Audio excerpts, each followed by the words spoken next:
देखिए संस्कृत वर्णमाला का एक नया टॉपिक के बारे में अध्ययन करेंगे और नया टॉपिक है अपना उच्चारण स्थान। देखिए उच्चारण स्थान पढ़ने से पहले हम सबसे पहले यही जान लेते हैं कि उच्चारण स्थान कहते कि ना उच्चारण स्थान होते क्या हैं। उच्चारण स्थान किसे कहते हैं? देखिए जिस वर्ण की उत्पत्ति जिस स्थान से होती है वही उस वर्ण का उच्चारण स्थान कहलाता है। अब देखिए उच्चारण स्थान होते कौन कौन से वो जानते हैं। आप देखिए अपना ये एक मानव है यानी कि हम हैं खुद, ठीक है। मतलब अपने आप को लीजिए, प्रैक्टिकली करिए। देखिए सबसे पहले अपना जो स्थान होता है ये होता है कंठ। मुंह खोल के देखना मिरर में, सबसे पहले कंठ, उसके पश्चात जो स्थान होता है कंठ से ऊपर वो स्थान कहलाता है तालु। क्या कहलाता है? तालु। और जहां आपकी टंग ऊपर टच करती है और टच वो अपने जो टीथ के बीच का जो हिस्सा होता है, टंग बीच बीच में जहां टच करती है ऊपर वाला स्थान, उसे कहते हैं अपन मूर्धा। क्या कहते हैं? मूर्धा। और उसके पश्चात जो स्थान आता है वो दंत का, और उसके पश्चात सबसे लास्ट में स्थान आता है आपका ओष्ठ का। अंदर से यहाँ से लेना स्टार्ट कीजिए कंठ, फिर उसके पश्चात तालु, तालु के पश्चात मूर्धा, और मूर्धा के पश्चात क्या होता है? दंत, और दंत से बिल्कुल बाहर क्या होता है? ओष्ठ। ये आपके वर्णों के उच्चारण स्थान कहलाते हैं। इनके अलावा कुछ और होते हैं, उसके बारे में भी हम यहाँ पर अध्ययन करेंगे। अब देखिए सबसे पहले एक इजी तरीका है, इनको सूत्रों को बाद में देखेंगे, पहले हम इनसे ही जानेंगे कि इनसे कैसे हम उच्चारण स्थान को याद रख सकते हैं। अब देखिए सबसे पहले आपने हिंदी में हिंदी वर्णमाला पढ़ी होगी, उसका देखिए क वर्ग, क वर्ग, क ख ग घ ण, ये सब इन वर्णों का उच्चारण किससे किससे किया जाता है? कंठ से। किससे किया जाता है? कंठ से। उसके पश्चात आपका आता है च वर्ग।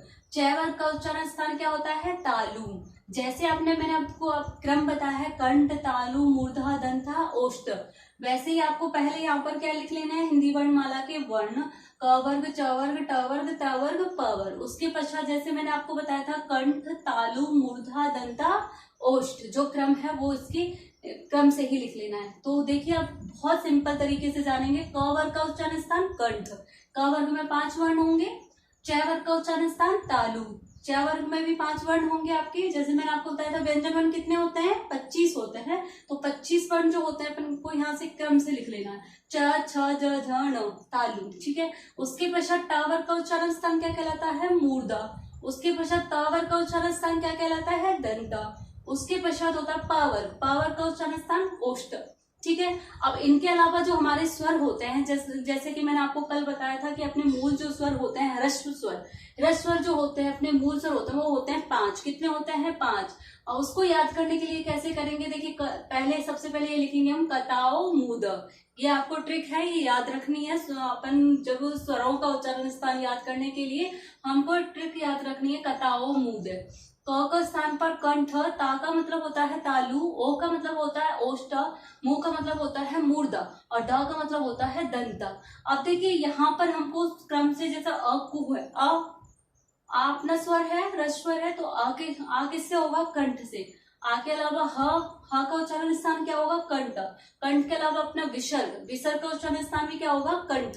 ये तीनों याद कर लेने आपको। इनके अलावा आपको मैंने बताया क वर्ग का उच्चारण स्थान कंठ होता है, लेकिन इनके अतिरिक्त और उच्चारण और वर्ण होते हैं जिनका उच्चारण स्थान कंठ होता है। वो कौन कौन से होते हैं? अ, ह और विसर्ग, ठीक है। आया समझ में? देखिए क वर्ग कंठ, और आपका स्वर अ, ह और विसर्ग कंठ, ठीक है। उसके पश्चात देखिए तालु, तालु ई का उच्चारण स्थान क्या कहलाता है? तालु।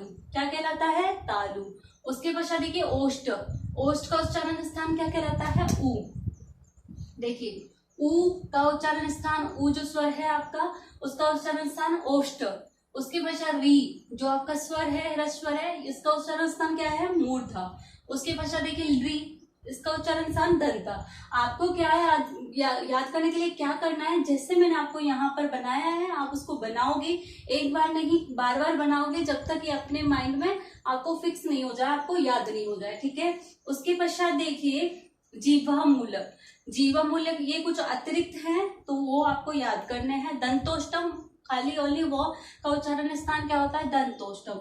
क ख, और इस तरीके से देखिए अर्धविराम का चिन्ह लगा हुआ है, इसको हम बोलते हैं जिह्वा मूलम। क्या? जिह्वा मूलम। नासिका, नासिका में आपके 5 वर्ण आएंगे। ये जो 5 वर्ण हैं, ये जो 5 वर्ण है आपके नम मणम, ये नासिका, नाक से बोलते हैं। देखिए बोल के देखिए नम मणनम, उच्चारण स्थान नासिका, इसका उच्चारण स्थान क्या है? नासिका।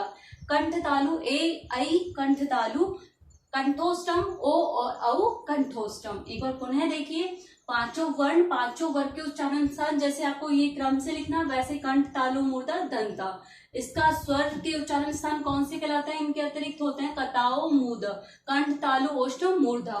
अ और ह और विसर्ग का उच्चारण स्थान कंठ, ई का उच्चारण स्थान तालु, उ का स्थान ओष्ठा, री का उच्चारण स्थान मूर्धा, अलरी का दंता। इसके अतिरिक्त और होता है क और ख, जीवा, मूल, नासिका, पांचों वर्ण, वर्ग के पांचों वर्ण, न, नम, वर्णम, वो किसके होते हैं? नासिका।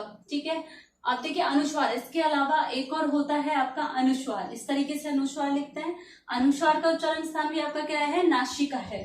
कंठ, तालु, ए, ऐ, कंठोष्ठ, ओ, औ। ध्यान रखना, विसर्ग का उच्चारण स्थान तो कंठ और ये अनुस्वार का उच्चारण स्थान नासिका। इसका क्या होता है? कंठ होता है और इसका क्या होता है? नासिका होता है। क्या होता है? नासिका। ये याद रखना है आपको। अब देखिए, अब हम सूत्र से अध्ययन करते हैं उच्चारण स्थान। एक तो तरीका उच्चारण स्थान याद करने का ये था, ठीक है, और एक डायरेक्ट आप सूत्र याद करो और उच्चारण स्थान आपको याद हो जाएंगे। देखिए, अकुहा विसर्जनीय नाम कंठ।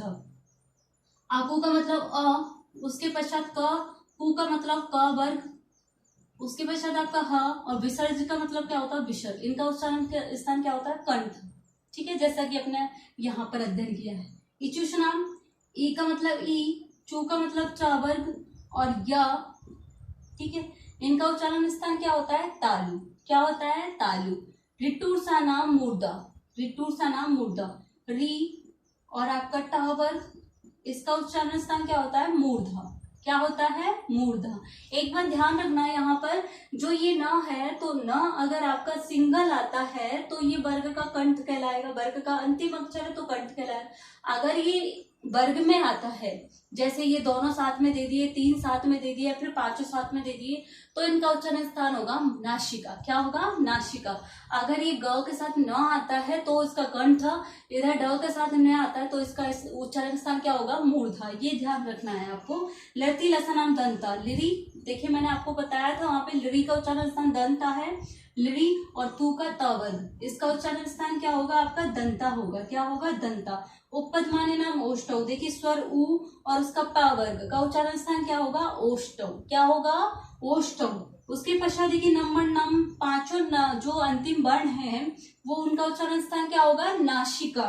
उसके पश्चात ए दत्तव, जैसा कि मैंने आपको बताया ए और ऐ का उच्चारण स्थान क्या होता है? नासिका। क्या होता है? कंठ तालु, सॉरी, क्या होता है? कंठ तालु। उसके पश्चात ओ दत्तव, ओ और औ का उच्चारण स्थान क्या होता है? कंठोष्टम। क्या होता है प्यारे बच्चों? कंठोष्टम। अब आपको जो इजी तरीके से लगे आप उस तरीके से इनको याद रख सकते हो। देखिए, एक बार अगर आपको समझ में नहीं आए तो आप वीडियो को भी रिवाइज करके इसको सुन सकते हो ध्यान से और याद भी कर सकते हो। इतना वर्क आपको कॉपी में करना है और साथ ही साथ ये जैसे मैंने आपको याद करवाए हैं उस तरीके से आपको याद करना है। ठीक है, थैंक यू।